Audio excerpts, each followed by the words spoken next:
everybody, I'm Todd with Select Homes. Welcome to our video blog for this month. Today we're going to talk about solar power and solar energy. This is probably something you've heard a lot about recently. It's something, you know, that's kind of catching steam. Well, I don't know if catching steam is the right term, but we're hearing a lot about it, and I thought it'd be great to bring some information about solar energy and how we use it in our homes to you. My guest today is Dave Gersz with Stellar Solar. Dave, thanks for being here. We got thanks bugs for having around me on. us. Sorry. That's all right. Can you tell us a little bit about solar energy? Here's what my questions. Who's it right for? What's it cost? Is it something everybody can have in their house? I mean, is it something that, you know, is it a huge setup to get installed into your house? So I guess just start with, you know, kind of an overview of solar energy and how we're using it or not using it today. Absolutely. Well, solar energy, as you can see from the panels on this house, we installed this house about 6 months ago. The panels produce DC electricity and basically eliminate your electric bill or greatly reduce your electric bill. Okay. So what I do is I figure out how many kilowatt hours the house is using, and then we put up enough panels to either cover all of their electric bill or a great portion of it. Now, basically anybody can have the panels. There's an optimal position on homes. Sometimes we put them on the ground. Sometimes we put them on the roof, as you can see up here. They produce the most energy when they're facing south and at an optimal tilt of about 20 degrees. Okay. Now, let's see here. So the panels you see here, these are Mitsubishi solar panels. They eliminate about 80% of their electric bill, which ends up being, it covers about 70% of their usage, but it eliminates 80% of their electric bill, because what it does is it eliminates the most expensive tiers from SDG&E. Okay. So the main motivator for people that are interested in getting solar panels is to eliminate their electric bill. It's actually a common misnomer in the industry that people are trying to be green or help the environment, and I actually don't see that very often. Right. I see the main motivator for people getting their solar panels is so they don't have to pay their electric bill. It's a big motivator. Yeah, or they're trying to hedge against future increases in electric bills. You know, they're going up between 5 to 8% per year.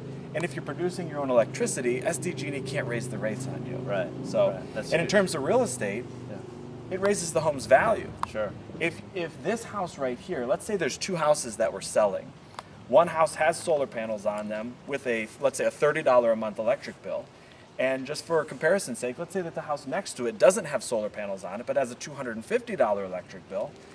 If you amortize that electricity over a 30-year period, there is a dollar figure that makes that house worth far more than the one that doesn't have solar electric panels on them. Okay. So when there are enough houses, enough comparables in the industry have enough solar panels on them, we will definitely know how much each of those panels and how much power they produce is valued in terms of increased in real estate value. Okay, got it.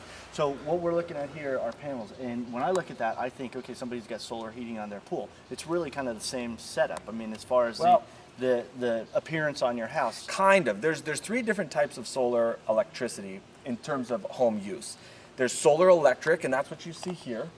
There's solar pool heating, and then there's solar hot water heating. All three of them are completely different technologies. Okay. This is solar electric. So what that means is it's producing electricity for the home, and each kilowatt hour that's produced by these solar panels is one in which they do not have to pay SDG&E for. Okay. And as we all know, SDG&E is a private company. It has a monopoly over our energy production. You don't have a choice. You either pay SDG&E or you put solar panels up to produce your own electricity. Right. Okay, got it. Now, as far as actually the effect on your home, the physical effect, what's involved? You know, you put the panels on top. Are you breaking into walls, or are you putting pipes, new pipes, or anything like that? What's the deal? It's a good question. You know, what we do in terms of this home is we actually carefully remove the tiles. We use 4 to 6 inch lag bolts. We lag all of our racking systems into the roof of the house. This system is tested up to about 80 to 120 mile per hour winds.